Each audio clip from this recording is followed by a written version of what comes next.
Hi, everybody. This is Hondo Carpenter, your Las Vegas Raiders beat writer on SI and the host of the Las Vegas Raiders Insider Podcast. Each and every week, we are really fortunate and blessed to be joined by one of my favorite humans and one of my very best friends on all the planet. He is a decorated journalist and an extremely successful and well-respected attorney in the Atlanta Buckhead area. I bring him in this Easter to say hello to one of my dearest friends in all the world, the great Johnny Shop, who joins us each and every week. Johnny, happy Easter to you, and how you doing, my friend? Happy Easter and happy draft week. I am good. The spring has sprung in Georgia. Football's never far away, though. People know that it's a big week coming up. I'll tell you, I can't eat it because, as you know, I've lost a lot of weight, over 200 pounds. But Dexter running around with those Reese peanut butter filled chocolate bunnies and those Cadbury eggs. I just want to, Johnny, I'm glad we're doing a podcast because I don't have a lot of self-control with that, brother. I'm all about the jelly beans. I dig the jelly beans. You are? And Starburst jelly beans, other kind of jelly beans. That's probably the way I lean. It's just natural. It's just the way that I've trended over the decades. Starburst is an underrated candy. Big time. Yeah, a lot of folks out there know, but I think that you're probably right, especially if you can get them when they're relatively fresh and not hard as a rock. Now, they do make a pretty good jelly bean also. So if somebody's out there looking for I did not know that. Easter, yeah, if you see some and after orange Easter, is the best flavor to me. Orange and yellow. Can't beat it. Yeah, can't beat it. All right, John, I want to dig in. And this is where I love having you every week on the program because you're a highly successful attorney. And you read people better than anybody I've ever met. I have been with you when I remember being with you at a bowl game. I don't remember which one it was. And you were telling me stuff you saw on the sideline. And within a month, it had manifested where I could see it. So you're so good at reading people.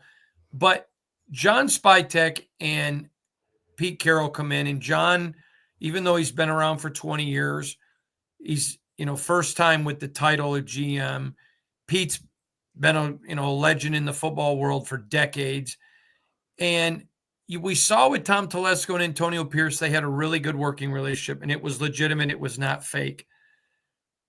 But this is not a working relationship. This is like two guys that have been best friends for years. The way they're working off each other is phenomenal.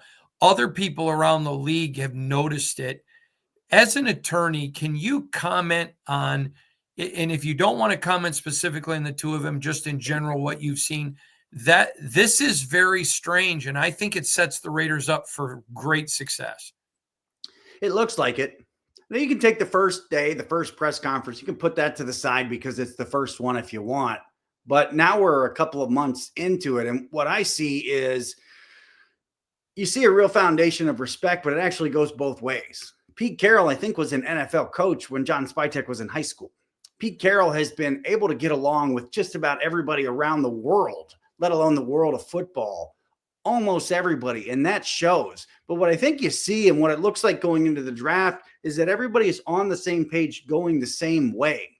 And there is some binding of trust there that is good for the foundation. Because ideally, these guys are working together for a number of years, and they're getting better each year, kind of compounding on success. What stands out to me is that it looks like the organization has a central operating system that is all going the same way. That tends to make it easier for guys on the 53-man roster to get on board. We all saw Hard Knocks off season with the Giants last year. And it's not necessarily that Dable and Shane were on the different page. It's that they had arms tied behind their back, named Daniel Jones. And you saw the struggle that played out with their season on the football field, on the team itself. And obviously, we all saw the struggle that the Raiders had last year. When I look back at that, absolutely, I underestimated the loss of Josh Jacobs and what it would start, the snowball that it would start, if you will. And that's not going to happen this year. When you've got people at the top that are on the same page, you got a shot. When that goes down to your quarterback and to your defensive leadership, you got a shot. So if you're looking at 1 to 53, how many guys are pulling in the same direction? The thing that stands out about the Raiders is maybe as much or more than any of the new coach and GM combos is they're pulling the same way. I should say coach, GM, and owner, because there are some folks, maybe some folks in Tennessee, for example. What kind of shot do they have with the owner track record so far? Just for example, it does stand out. The chemistry is real. The respect is real. And they look like they are guys looking to steer this franchise in the right direction and in the same direction. There's not one guy like, man, it doesn't look like you've got people looking around positioning to go back behind and get their own way. It looks like they're really collaborating, which is really what you need and what you want. Because 53, it's a big roster, but it's also tight. There's not a lot of room to make a lot of mistakes. John, I want to talk to you because there's a lot of bad drafting teams. We've talked about this ad nauseum. There's a lot of bad drafting teams, and I don't think sometimes fans understand there are teams that draft not to lose, and then there are teams that draft to win. I remember one time a scout, a friend of mine, very good friend, was telling Shannon and I, he said he had left one organization to go draft another, which was a little surprising because the new organization had all new leadership kind of going in a new direction. And he said, I was tired of being on a team that was more worried about getting passing draft grades than getting grades at the end of the season. He goes, and he named two particular guys he had beaten the table for who weren't first round picks, that he told them these are all pros. Yeah, but we'll get crushed for picking them now. And he goes, I left. Talk about that mentality, if you would, please, of teams that draft not to lose rather than to win. Because there are teams that play that way too. They play not to lose rather than to win. Would you get into that, please? Yeah, and when we're looking at this draft, there's a couple of teams that stand out relative to the first round that I want to see what they do. The Eagles look like a team that may want to go up. We know how good their roster is. And when you think about two players, I think they love three actually. I think they love Mason Graham. I think they love Jalen Walker, and I think they love Abdul Carter. There you go. I'm sorry. Yeah, no. And so the thing is, that roster is so deep, they don't need extra picks in the back. So I want to see, are they looking to maybe go up? The Falcons look like a team that need a lot of picks.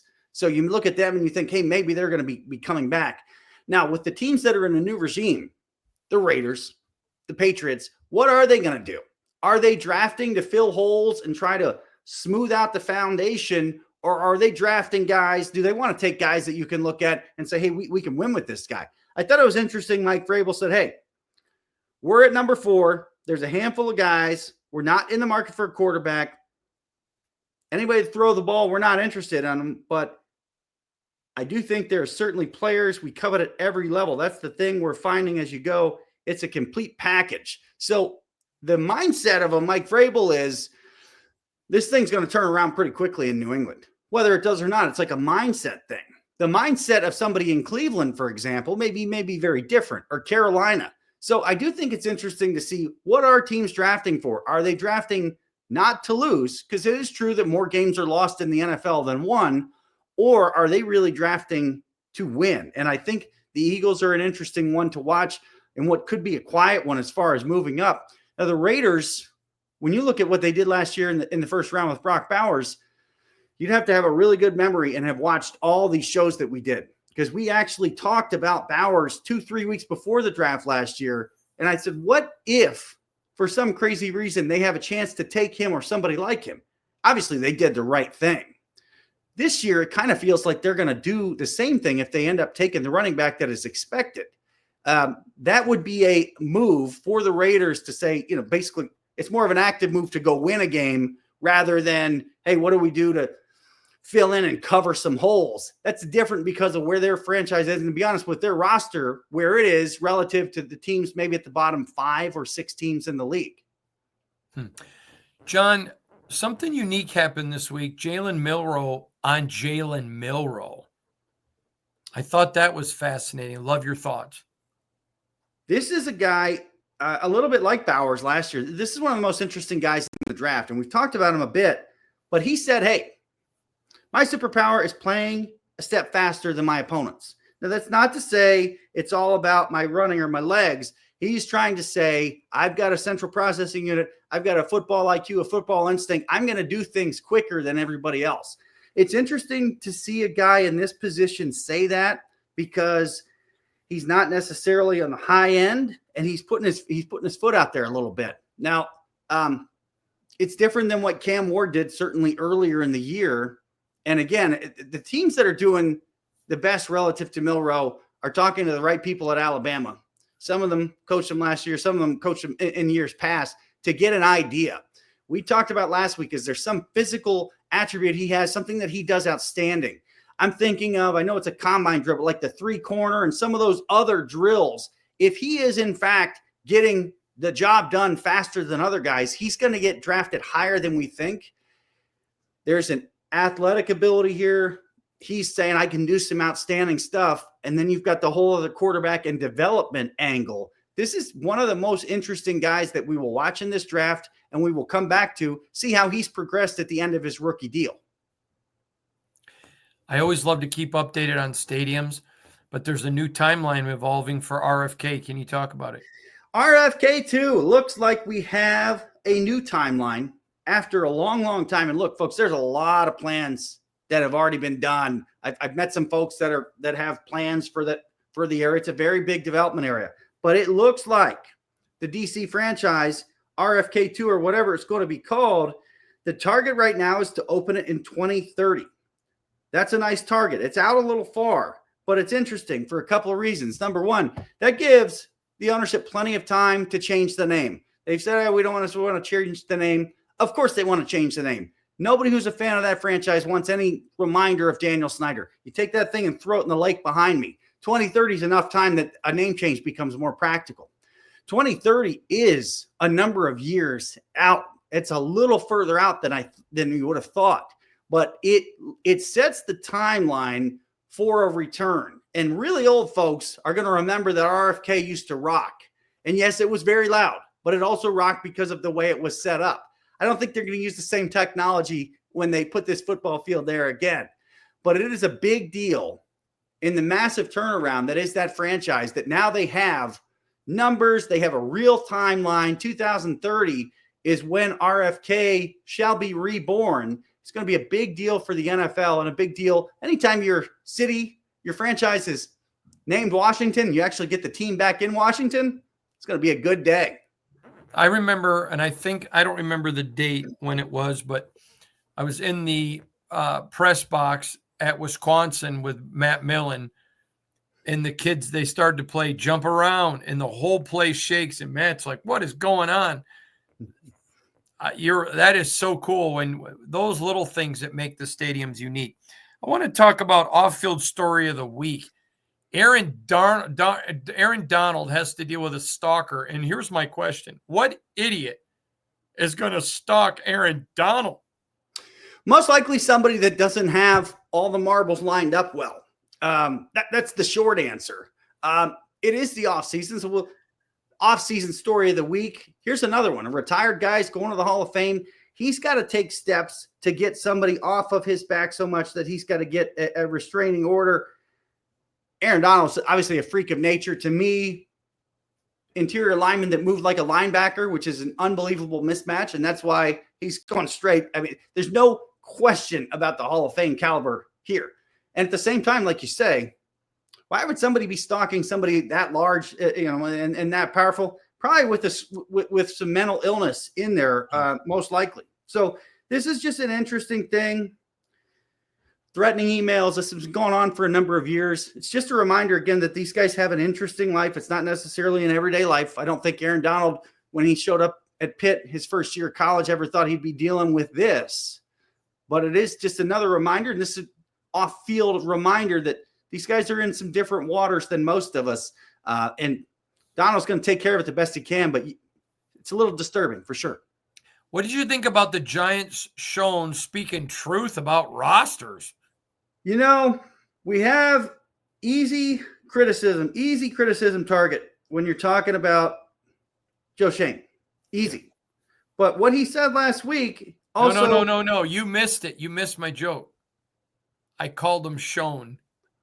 I heard that, but I didn't know if that's what, Don't you remember our conversation? I said, it's time for this guy to show up. Joan? Yeah, I got it. Yeah, I got it. Interesting thing he said, though. And it reminded me of a couple guys I heard last year. He basically said, look, did you see the Eagles? You saw how they pass rushed the whole game? We're not afraid to take a second pass rusher. That's not a bad idea at all. I'm actually with him on this one. I'm going to go way back about 15 years. Mark Schlereth said the way to win the NFL, the key is having a pass rush from your front four. So I got that way back in my mind. Last year, I heard D'Amico Ryans and I heard Todd Bowles say two interesting things. I think it was Bowles that said, yeah, having one guy pass rush, kind of like the Raiders do, is fine, but you really need that bookend to multiply it and have it spread across your defense and really be an impact. So that's stuck in my head. The other thing that's stuck in my head, and so if the Giants take a defensive, if they take a pass rusher, we don't want to hear some bunch of crazy boos and moans. It's not that crazy. But the other thing that stuck in my mind for D'Amico Ryans was kind of two-sided. What is the purpose of your running game in the NFL?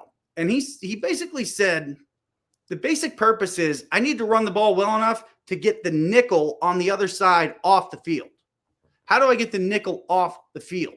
So if you're thinking about the Giants, and we give some credit here to Shane saying, hey, there's nothing wrong with taking guys. We're not going to shy away from taking a pass rusher because we already have them. And by the way, you can do some things. Look what the Eagles did the whole last Super Bowl. This time I'm kind of with him, and I'm thinking about the line. I'm thinking about the way it is to set up with the Raiders and what Patrick Graham's doing. But I've also got in my mind just understanding like the basic purpose of the running game in the NFL from D'Amico Ryans' perspective is I got to run it well enough to get that nickel off the field as like the base setup.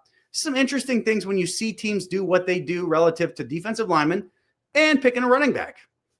Time for the Giants to show us what they can do. All right, next. A class of 08 quarterback.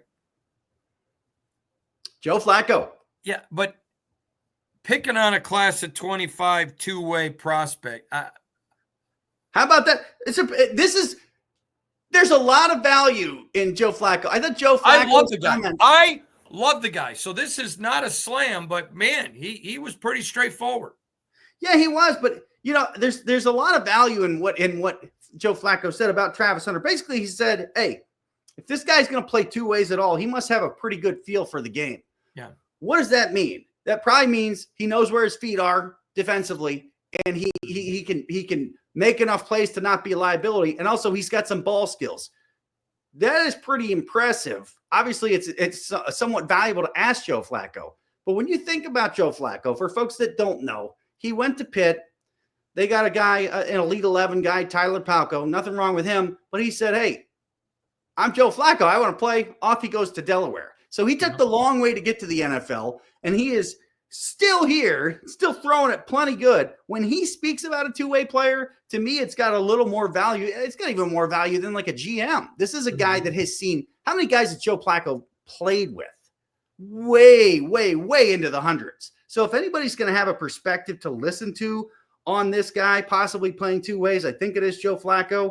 You could think situationally it makes sense for Travis Hunter. You can't imagine anybody could withstand every single play, every single series or even a majority of them.